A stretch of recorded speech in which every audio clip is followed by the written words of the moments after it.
On my 70th birthday, my daughter posted a photo online. She was smiling with her mother-in-law, calling her the mom I wish I had. My granddaughter sat between them, showing off a gift I had unknowingly paid for. I didn't yell. I didn't cry. I just quietly pulled the financial strings holding their world together. And when it all collapsed, they came crawling back. I'm glad you're here. Follow my story until the end and comment the city you're watching from so I can see how far my story has reached. The golden candles flickered on top of the chocolate cake, their flames casting small shadows across my kitchen table. I had baked it myself, the same recipe my daughter Sarah used to adore when she was a little girl. I had frosted it carefully with vanilla icing, smoothing the surface until it gleamed under the kitchen lights. I even bought the fancy candles this year, the ones that sparkled like tiny torches. Maybe this year would be different, I had told myself. Maybe Sarah and my granddaughter Emma would walk through the door, smiling, carrying flowers or balloons. Maybe we would finally sit together and celebrate as a family. The house was spotless, every corner scrubbed until it gleamed. I had cooked Sarah's favorite dishes, set the dining room table for three, and placed a bottle of wine she once mentioned liking after a dinner at Ren's mother's house. It had taken me hours, but I wanted everything to be perfect. I was turning 70, and though I would never admit it aloud, I hoped my family might see me, really see me, on this milestone day. My phone buzzed. I rushed to it with a smile that quickly faltered. The message was from Sarah. Sorry, Mom, can't make it to your birthday dinner. Something important came up. Rain check. I stared at the words until they blurred. Something important.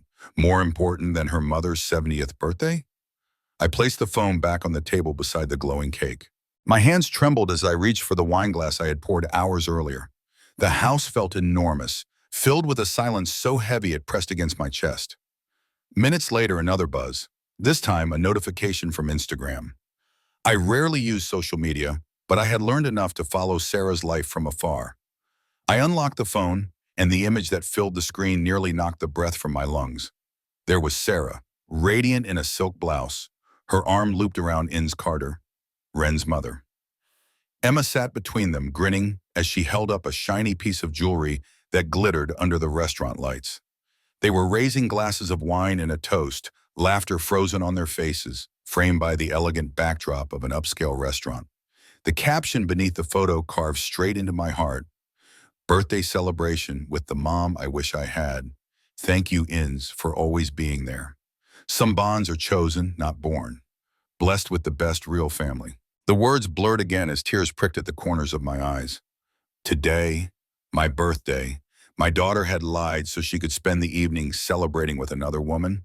A woman who had somehow replaced me.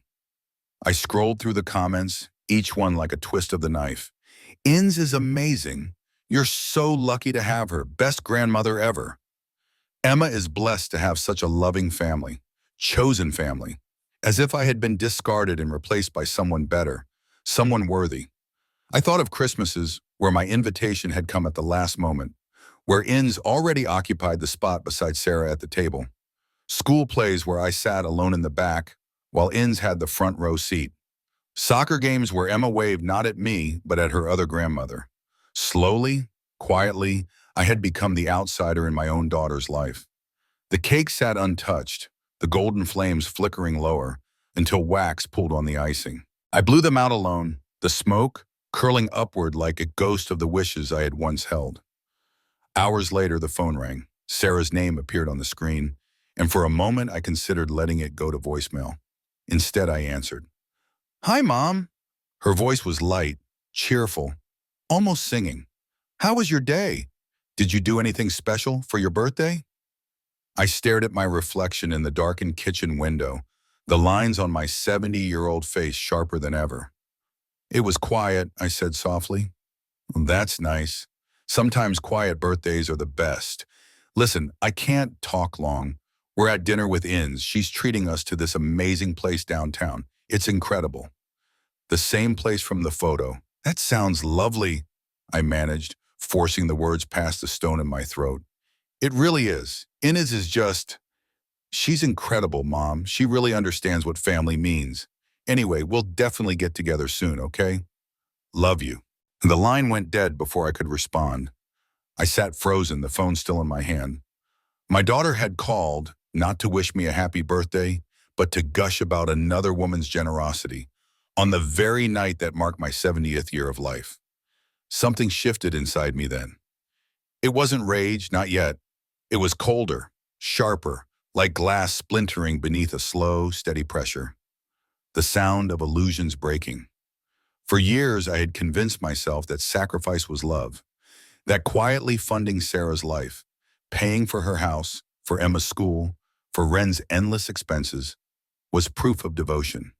That being a good mother meant asking for nothing and giving everything. But as I sat in the silence of that empty house, staring at the fading smoke of extinguished candles, I realized I had been wrong. I wasn't a mother in their eyes. I was a wallet, and something deep inside whispered that I could not go on this way. The next morning, the silence of my house felt heavier than ever. I woke early, my body stiff from a restless night, and walked through the kitchen where the cake still sat untouched. The golden candles had melted into crooked towers, their wax hardened into pale scars across the frosting. I picked up a knife, cut a slice for myself, and tried to swallow it. The sweetness turned bitter in my mouth, thick with the memory of Sarah's words. Inns really understands what family means. I carried the plate to the sink and set it down, staring out the window at the garden I had kept alive for decades. Every flower had been planted with patience, watered and nurtured until it bloomed. Yet here I was, a gardener of family who had tended faithfully, only to find myself replaced by weeds disguised as blossoms. I opened the drawer of my nightstand later that day and pulled out my old checkbook. The pages were soft at the edges, corners worn from years of use. Each line was filled with neat writing, numbers that told a story no one else seemed to notice. Mortgage payments, $2,800 a month for a house I did not live in. Tuition checks, $1,200 each month for a school where my granddaughter thrived, a school where I was invited only for fundraisers that required my donation. Credit card bills, hundreds, sometimes thousands, covering groceries, gas, and little luxuries for Sarah and Wren. I flipped through until I reached for last month's entries. $2,500 for Wren's car repairs, $2,000 for Emma's summer camp. A few months before that, $5,000 for a family vacation at Disney World. They had both smiled under the castle fireworks while I stayed home, looking at pictures posted online. My hand trembled as I wrote the numbers into a small notebook, adding them together. When the final sum appeared on the page, my stomach lurched. Nearly $180,000. That was what I had given them over the past 5 years. I stared at the figure until my eyes blurred, trying to reconcile it with the hollow loneliness inside me. For all that money, what did I have?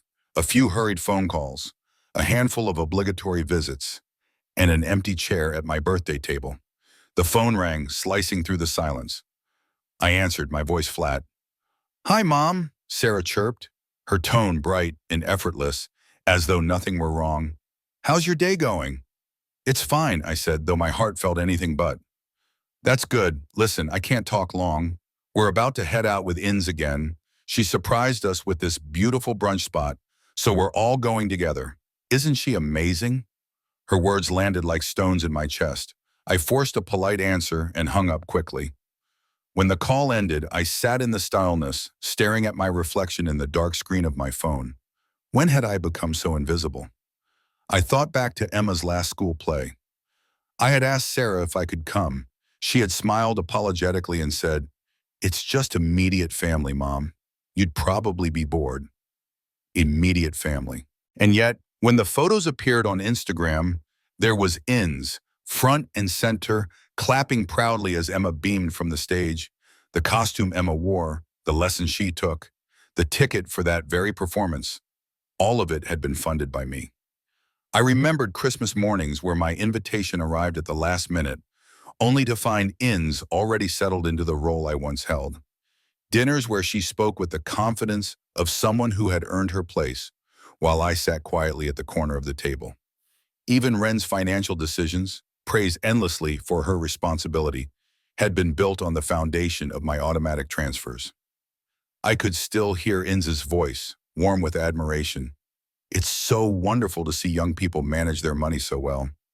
Sarah had nodded, her eyes shining with pride, while I sat there with my checkbook in my purse, the silent benefactor of their success. I pulled out my laptop and scrolled through Sarah's social media feed. Each photo was a knife. Ren and designer clothes at restaurants I had never visited. Emma at soccer games and dance recitals where I was not invited. Weekend trips to vineyards and beaches, spa days, family portraits, all the glossy fragments of a perfect life I was funding, but not living. In one picture, Emma posed after a recital in a glittering costume. The caption read, "So proud of our little star. Thank you, Grandma Inns, for always being there." Always being there. The words burned into me. I had been there too, paying for the costume, the lessons, the after party, but I was unseen. My presence was money, not flesh and blood. I closed the laptop with a sharp snap and pressed my palms against the table. For years, I had told myself this was love, that this was what good mothers did, quietly sacrificing, quietly giving, quietly accepting their fading role. But love is not supposed to feel like erasure. Love is not supposed to leave you staring at pictures of your family celebrating with someone else. That night, I sat in the dim light of my bedroom, surrounded by stacks of bank statements, receipts, and checkbook stubs. The evidence of 5 years of silent giving lay spread before me like a confession. Each number was a reminder of how easily I had traded my dignity for the illusion of belonging. And for the first time, a question stirred within me, quiet, dangerous, and impossible to silence. What would happen if I stopped? The night after Sarah's call, sleep refused to come. I lay in bed with the darkness pressing down on me, listening to the creaks of my old house as if it too were restless. My mind kept circling back to her voice, bright, almost giddy, as she described the dinner Inns had treated them to. Not a single word about the birthday I had spent alone. Not even a pause to notice the silence in my response. By midnight, I gave up on sleep. I pulled on my robe and padded into the kitchen, turning on the soft light over the table. The cake was still there, now sagging and stale. The candles slumped sideways. I pushed it aside and spread out my bank statements instead. If I couldn't quiet my thoughts, I would face them head on. The numbers stared back at me, unrelenting. Month after month of payments, each one an invisible lifeline feeding Sarah and Ren's life. $20,800 for the mortgage, $1,200 for Emma's private school, hundreds upon hundreds for credit cards, insurance for a luxury car, transfers into Emma's college fund, little extras, Netflix, Spotify, even their Amazon membership, every one of them silently drawn from my account. I ran my finger down the columns, adding in my head until the figure grew monstrous. $180,000. That was what I had poured into their lives. My breath caught in my throat. I had been living frugally, clipping coupons at the grocery store, re-wearing the same winter coat for years, all so Sarah's family could shine under a spotlight that never reached me. The absurdity of it crashed over me. They were celebrated for their responsibility, admired for their taste, praised for their generosity. Yet every compliment they received had been bought with my quiet sacrifice. Inns, that woman who had taken my place, was revered as the grandmother who always gave, always showed up, always spoiled Emma. And the cruelest truth of all, it was my money that had paid for every sparkling moment of her glory. I pressed my hands against my face, tears burning hot against my palms. How long had I been complicit in my own erasure? How long had I convinced myself that being useful was the same as being loved? The phone rang, startling me. Sarah's name lit up the screen. My heart thudded painfully as I answered. "Hi, Mom," she chirped, cheerful as ever. "Just checking in. How was your day? Did you do anything special for your birthday?" I swallowed the bitterness that rose in my throat. It was quiet. "Oh, that's nice. Sometimes quiet birthdays are the best. We're at dinner with Inns right now. She's treating us to this amazing place downtown. You'd love it." I pictured the photo I had seen, the wine glasses, the glow of expensive lighting. "That sounds lovely," I managed. "She's incredible, Mom. She really understands what family means." The words landed like a dagger. "Anyway, we'll get together soon, okay? Love you." And then she was gone, her laughter trailing faintly before the call ended. I set the phone down slowly, my hand trembling. In that moment, something inside me fractured.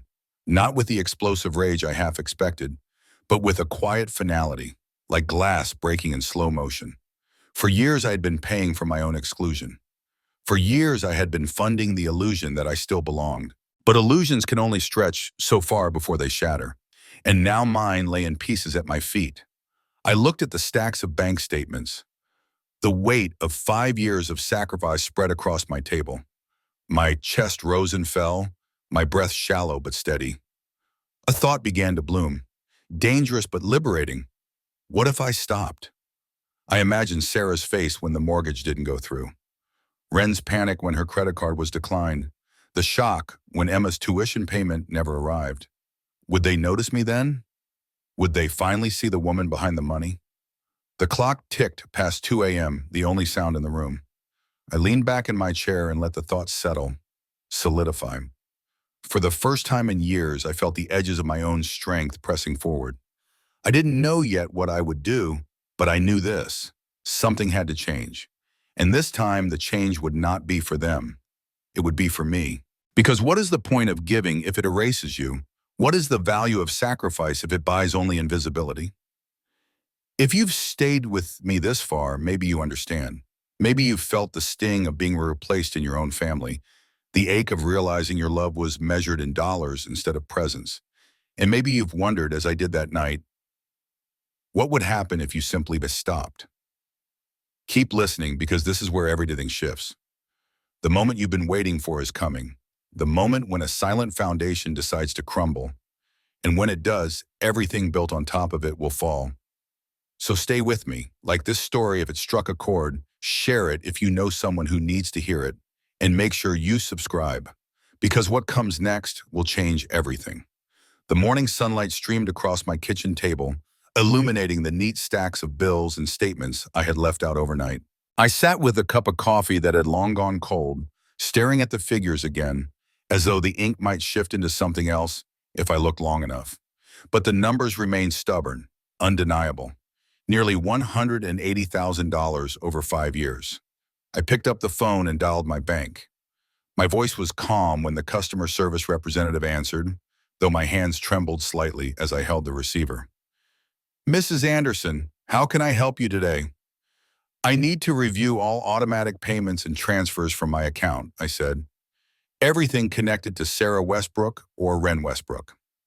The woman on the line clicked her keyboard, her tone cheerful but efficient. "Certainly. Let me pull that up. I see 7 active automatic payments. Would you like me to read them out?" 7. I had thought 3, maybe 4. "Yes, please." 1. Monthly mortgage payment of $2,800 to First National Mortgage. Account holder, Sarah Westbrook. 2. Monthly tuition payment of $12,200 to Westfield Academy for Emma Westbrook. 3. $450 to Visa ending in 4782. Account holder, Ren Westbrook. 4. $320 to American Express ending in 1097, also Ren Westbrook. 5. $180 to Progressive Insurance, registered to Ren Westbrook's BMW. 6. 95s to Verizon Wireless's family plan under Sarah Westbrook. 7. $600 to a savings account under Emma Westbrook's name. Each word tightened my chest. This was not just generosity. This was a web. "Cancel them all," I said. The representative hesitated. "All of them, Mrs. Anderson?" "Some of these have been active for years." "Yes, cancel everything. Remove all authorized users from my cards. And update my privacy settings so no information can be shared with anyone else." It took 45 minutes to untangle the mess, each cancellation a small release, like cutting a cord that had been slowly strangling me. By the time the call ended, I sat in silence, waiting for the guilt I had always known would come. But it didn't. For the first time in years, I felt something else instead. Relief. The first sign they had noticed came quickly. That afternoon, my phone rang. Ren's voice was tight with confusion. "Wanda, I think there's some mistake.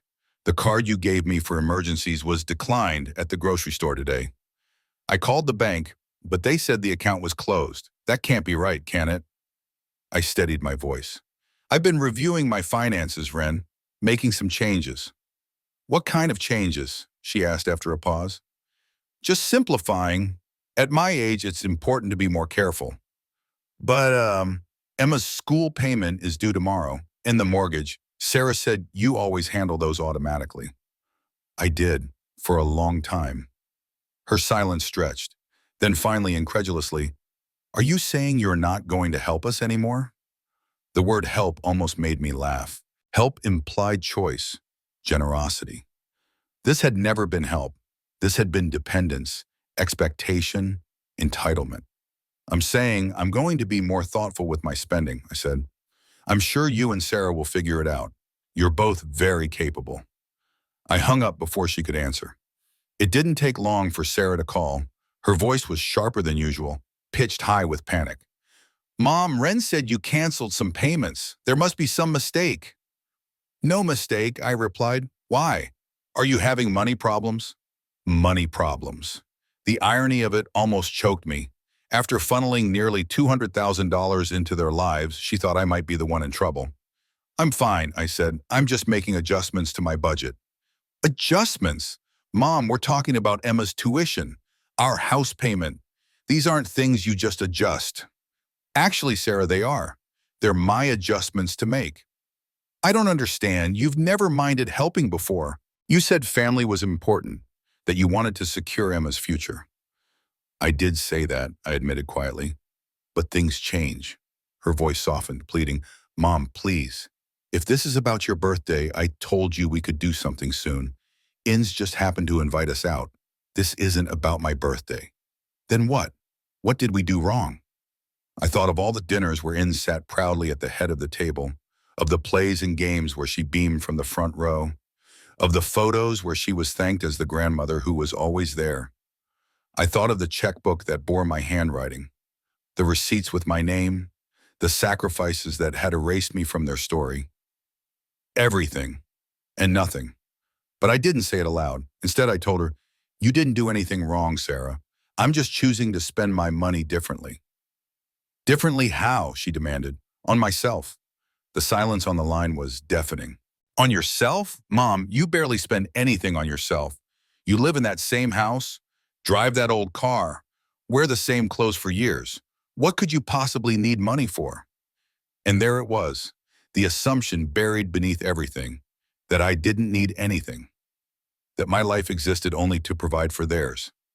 Maybe I want to find out, I said. Find out what? What it feels like to matter in my own life. Before she could respond, I ended the call. The calls began almost immediately. At first, they were soft with worry, then sharp with panic, and finally edged with anger. My phone became a relentless messenger of their unraveling. Mom, please call me back. Emma's school is asking about tuition. Wanda, I don't understand what's happening. Can we please sit down and talk about this like family? This is ridiculous, Mom. You can't just cut us off without warning. We made commitments based on your help. Each voicemail carried a different shade of desperation. None of them asked if I was all right. None of them wondered if I was lonely or hurting. Every message was about the money. Always the money. By Thursday, Sarah's voice cracked with anger. Mom, this isn't fair. You know we can't afford these payments on our own. Emma might have to change schools. Ren is beside herself with worry. Please, we need you. I listened to each message once and then deleted it. Their panic was proof of what I had always suspected. Without me, their carefully constructed world was fragile. The perfect family they presented online, the dinners and vacations, the gifts and celebrations. It had all been built on the foundation of my silent giving. Now that I was gone, the ground beneath them was splitting. On a Saturday morning, I drove to the bank and opened a new checking account in my name only. When the paperwork was done, I walked down the street to a travel agency I had passed countless times but never dared to enter. The bell above the door chimed as I stepped inside, the scent of glossy brochures and faint perfume filling the air. A young woman with kind eyes greeted me. How can I help you today? I'd like to plan a trip, I said. My voice felt strange, foreign, as though speaking those words aloud might break some unspoken rule. Wonderful, she smiled. Where would you like to go? I thought of all the places I had funded for other people. Disney World, Napa Valley, Cabo. Trips I had paid for but was never invited to join. Somewhere I've never been, I whispered. Somewhere beautiful. Somewhere expensive. Her smile widened. Now that sounds like the best kind of adventure. For the first time in years, I was going to spend my money on memories for myself. By the second week, the calls reached a fever pitch. I was in my garden reading a brochure about Scotland when Sarah's car pulled into my driveway.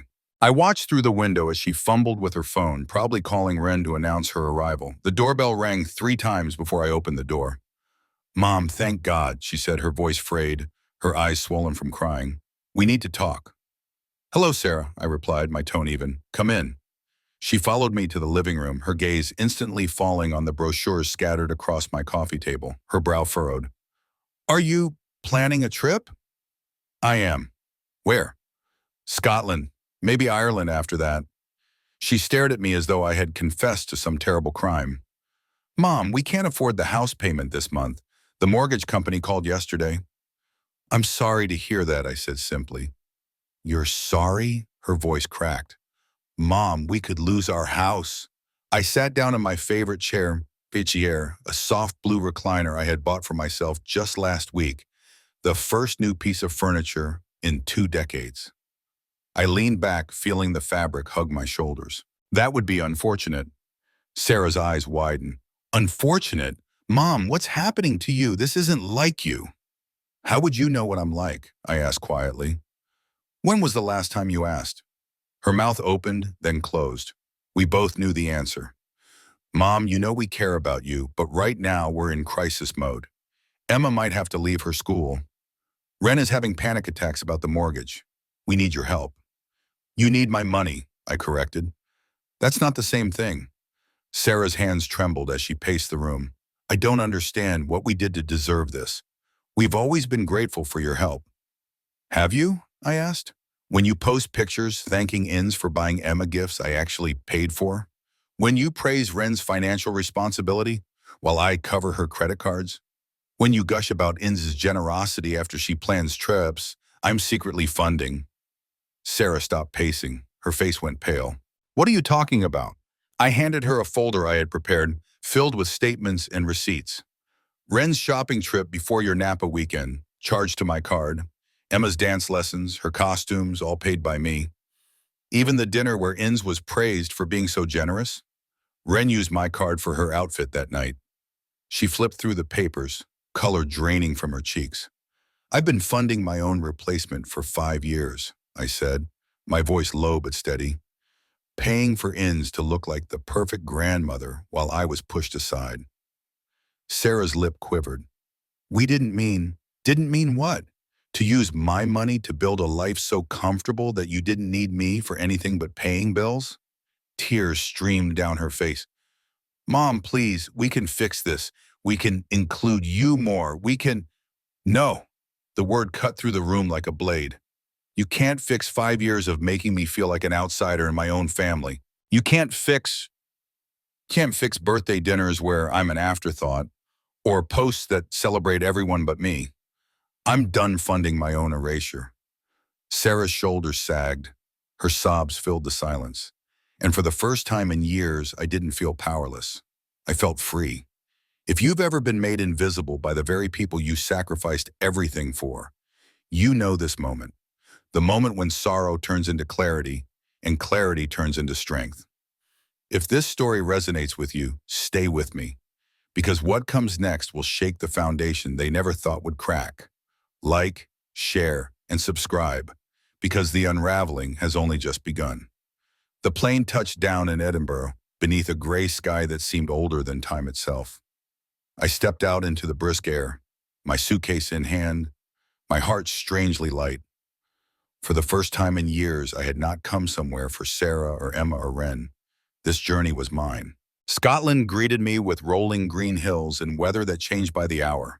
Some mornings were drenched in mist, castles half hidden in fog like secrets waiting to be uncovered. Other days, the sunlight pierced the clouds and spread gold across the highlands, turning the landscape into something holy. I wandered cobblestone streets, listening to the echo of my own footsteps as bagpipes hummed from distant corners. I drank tea in quiet pubs where no one knew my name, And for once, I didn't feel invisible. I felt anonymous, free, untethered. I hiked through valleys where the only sound was the wind sweeping through ancient grass. I stood before stone ruins and let the silence of history remind me how small and temporary my pain truly was. At night, I returned to cozy inns with warm fireplaces. I read novels by the glow of flickering flames, sipped whiskey I had never tried before, and thought about the woman I had been, the woman who lived her life around everyone else's needs. Each night, that version of me seemed to fade further away. For 3 weeks, I allowed myself to be selfish. I bought souvenirs without guilt. I lingered over meals I didn't have to rush. I laughed with strangers in markets and took photos with no one to perform for but myself. I lived fully in a way I hadn't since I was young. When I boarded the plane home, my suitcase was heavy with trinkets, but my heart was heavier with something better. Clarity. Back in my house, the silence no longer pressed on me. It felt lighter, freer, as if I had stripped away years of invisible weight. My answering machine blinked furiously. 17 new messages. I poured myself tea and sat down before playing them. Sarah's voice filled the room first, tight with worry. Mom, Emma had to leave Westfield. We couldn't make the tuition payment. Another message followed, Ren's voice cracking. We're 2 months behind on the mortgage. The bank is threatening foreclosure. More messages piled in, each one more frantic than the last. Pleading, blaming, bargaining. But then came the one that made me pause. Sarah's tone was different, subdued. Mom, something happened with Inns. Please call me. I hesitated, then picked up the phone. She answered on the first ring, her breath catching with relief. Mom, thank God. Are you back? I am, I said. Can you come over, please? I need to talk to you in person. An hour later, I sat in the kitchen of the house I had paid for all these years. It didn't look the same anymore. The once pristine counters were cluttered with unopened mail, dishes stacked high in the sink. The shine had worn off. Sarah moved nervously, her hands shaking as she made coffee. When she finally turned to me, her eyes were rimmed red. Inns found out, she said quietly. Found out what? About the money, about you paying for everything. Her voice was a whisper. Ren told her. She thought maybe Inns would understand, maybe even help.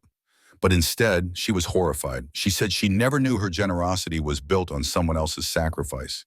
She couldn't take credit for things you had been paying for. She stepped back. Stepped back how? I asked. She canceled Emma's birthday party. She returned the Christmas presents she'd already bought. She told us she couldn't be part of what she called financial deception anymore. She said it wasn't fair to you. She said it wasn't honest. I stirred my coffee slowly, letting the bitterness bloom across my tongue. Sarah's voice cracked. She said it would be wrong to continue the relationship knowing the truth. Mom, she walked away. Emma keeps asking where Grandma Inns went. Ren is devastated. She said Inns was the closest thing to a real mother she ever had. I lifted my gaze to Sarah. And now you understand why I stepped away too. Tears spilled down her cheeks. I do. Mom, I'm so sorry. I didn't see it. I didn't realize how much we were using you. I thought we were just accepting your help. But we treated you like a bank, not like a mother. It was the first real acknowledgement in 5 years. I leaned back in my chair, my hands wrapped around the warmth of the mug. The silence stretched between us, not hostile this time, but fragile, like a bridge just beginning to form. What happens now? I asked softly. Sarah shook her head. I don't know. We're going to lose the house. Emma's already in public school, and she's actually doing fine. Ren picked up a second job. We sold the BMW and bought something used. We're learning to live on what we actually make. How does that feel? I asked. Scary, she admitted, but also honest. For the first time in years, when someone compliments us, it's for something we really earned. I sip on my coffee, the heat spreading through me. For the first time in years, Sarah's words weren't about what I could give her. They were about what she was learning on her own. And in that moment, I knew the foundation had already begun to shift. The knock on my door came early one morning, sharp and insistent, like someone trying to beat down a wall before it sealed them out forever. When I opened it, Sarah stood on the porch, her hair unkempt, her face pale, her eyes swollen from nights without sleep. She clutched a folder against her chest as if holding it would keep her from falling apart. "Mom, please," she whispered. "We need to talk." I stepped aside. She walked in slowly, her gaze falling instantly on the travel brochures still scattered across my coffee table. Ireland, Italy, Greece. The world spread open before me, no longer just a dream, but a plan. Her lips trembled. "Are you really going away again?" "Yes," I said simply. "I am." We sat across from each other in the living room, the silence pressed against us, filled with years of words unsaid. Finally, she opened the folder, spilling its contents onto the table. Bank statements, receipts, credit card charges, copies of everything I had already shown her. "I can't stop thinking about this," she said, her voice breaking. 5 years, Mom, almost $200,000, and I didn't even realize what we were doing to you." "You realize," I corrected softly. "You just didn't care enough to look closely." Tears welled in her eyes. "It wasn't like that. It was exactly like that." I leaned forward, my voice sharper than I intended. Ren's shopping trips charged to my cards. Emma's lessons, her costumes, all paid for by me. Vacations, dinners, celebrations, all of it funded by my sacrifice while In sat in the front row, smiling, taking credit for generosity that was never hers. "Do you have any idea what it feels like to pay for your own replacement?" Sarah covered her face with her hands, shoulder shaking. "Mom, I didn't mean what? To build a life where I wasn't needed except as a checkbook? To make me invisible in my own granddaughter's world? To leave me alone on my 70th birthday while you toasted another woman?" Her sobs filled the room, raw and desperate. "We thought you wanted to help. We thought you wanted us to lean on you." "There's a difference between helping and being used," I said coldly. "And for 5 years, you never noticed the difference because it benefited you not to." Silence stretched between us again. This time, she didn't argue. She just cried. At last, she whispered, "What can I do? How do I fix this?" "You can't," I told her. "You can't erase 5 years of erasing me.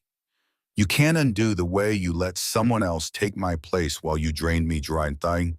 There's no fixing what's already broken." "Then what are you saying?" she asked through her tears. "That you're abandoning us?" I shook my head.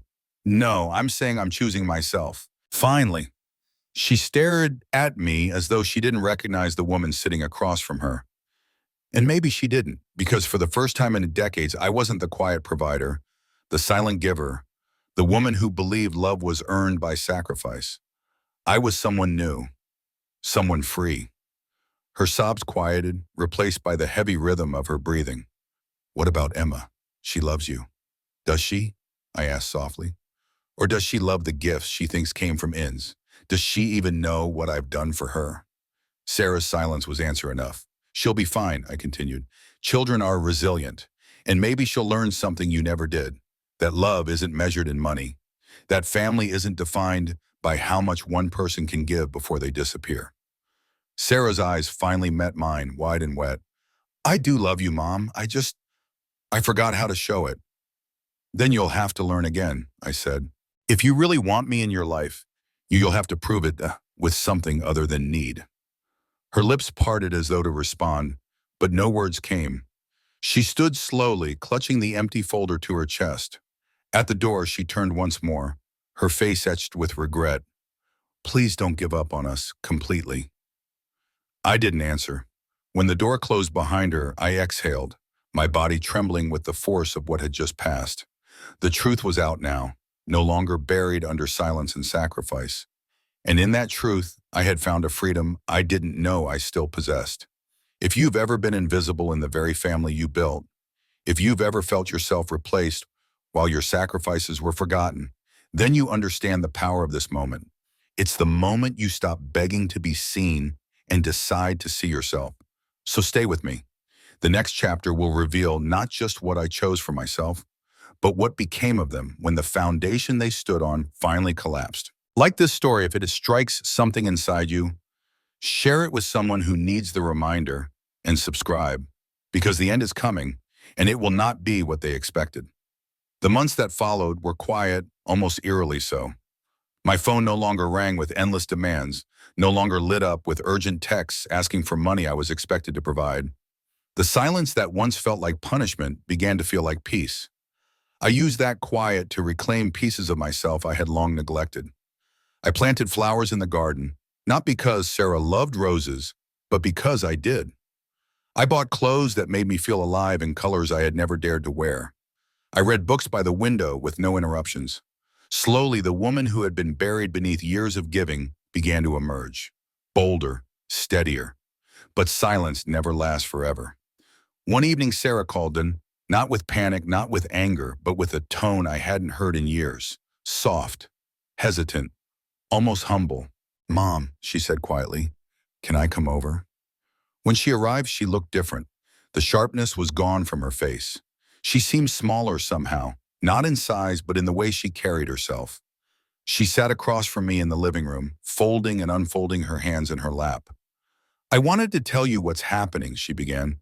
"We lost the house, the bank took it back. Emma's in public school now, and she's actually doing okay. She made new friends. Ren is working nights, and I picked up part-time shifts. We sold the BM, but we're learning how to live with what we earn." There was no anger in her voice, no hidden demand for me to fix it, just honesty. I studied her carefully. "And how does that feel?" Her lips curved into something faint but genuine. "Scary, humbling, but honest. For the first time, when someone compliments us, it's because we actually did something ourselves. It feels real." She lifted her eyes to mine, brimming with something fragile. "Mom, I know I don't have the right to ask you this, but can we start over? Not financially. I don't mean that. I mean us. Can we try again? Can we build something real?" I leaned back in my chair, her words heavy between us. For so long, all I had heard were requests thinly disguised as conversations. This felt different. She wasn't asking for money. She was asking for me. "It would have to be different," I said carefully. "If we try again, it can't be the way it was. You'd have to want me in your life, not because I provide, but because you actually enjoy my company." Her throat tightened as she swallowed hard. "I do enjoy your company, Mom. I forgot how to show it." "Then you'll have to learn it," I said, my tone steady but not unkind. "And it will take time." She nodded quickly, tears sliding down her cheeks. "I understand." The air between us shifted. For the first time in years, I felt the faintest crack in the wall that had grown between us. Not enough to erase the past, but enough to glimpse the possibility of something new. She stayed for an hour, talking not about bills or struggles, but about Emma's new school and Ren's job. She even asked me about my trip to Scotland, really asked, not as a polite distraction, but with genuine curiosity. When I told her about walking through the mist of the Highlands, her eyes softened. "That sounds beautiful," she whispered. When she left, the house was quiet again, but it wasn't the same heavy silence. It was lighter, gentler, like the pause between breaths. In the weeks that followed, Sarah kept her word. She called me, not to ask for help, but to share pieces of her life. Emma's school project, Ren's new job schedule, even the meals she was learning to cook on a tighter budget. They weren't grand conversations, but they were real. And they mattered. For the first time in years, my daughter was speaking to me, not to my wallet. I didn't let myself forget the past. The years of invisibility, the erasure, the pain of watching another woman celebrated in my place. Those wounds would take time to heal. But as I packed my suitcase again, this time for Ireland, I realized something had shifted. I was no longer chasing their love by emptying myself. I was living fully on my own terms. And if Sarah truly wanted me in her life again, she would have to meet me there, where love was not bought, but freely given. 6 months passed, and with each one, the distance between who I had been and who I was becoming grew wider. I no longer lived in the shadow of sacrifice. My money was mine, my time was mine, my choices were mine. The weight of being everyone's silent provider had lifted, and in its place was something I hadn't felt in decades. Freedom. I was preparing for my trip to Ireland when Sarah called. Her tone was different again. Lighter, no longer desperate, no longer begging. "Mom," she said warmly, "Emma has something to tell you." I could hear my granddaughter's small voice in the background, bubbling with excitement. Grandma, I won a writing contest at school. I wrote about a grandmother who goes on adventures just like you. Mommy says I can read it to you when you get back from your trip. My heart swelled, tears pricking at the corners of my eyes. I would love that, sweetheart, I said, my voice thick with emotion. When Sarah came back on the line, she hesitated before speaking. Mom, thank you. For what? I asked gently. For showing us what self-respect looks like, she whispered. For reminding us that love has to be earned, not assumed, and for giving us a chance to build something real with you again. After we hung up, I looked around my house, the house that finally felt like mine. Travel brochures were spread across the table. Ireland in the spring, Italy in the fall, maybe Greece after that. On the wall hung photos from Scotland, memories I had made alone but cherished completely. For 70 years, I believed my worth was measured by what I gave. I thought love had to be bought with sacrifice. But as I packed my suitcase for Ireland, I knew the truth at last. My value was not in what I provided, but in who I was. I had lost the illusion of a family that only saw me as a resource. But in their place, I had found something greater, myself. And for the first time, that was enough.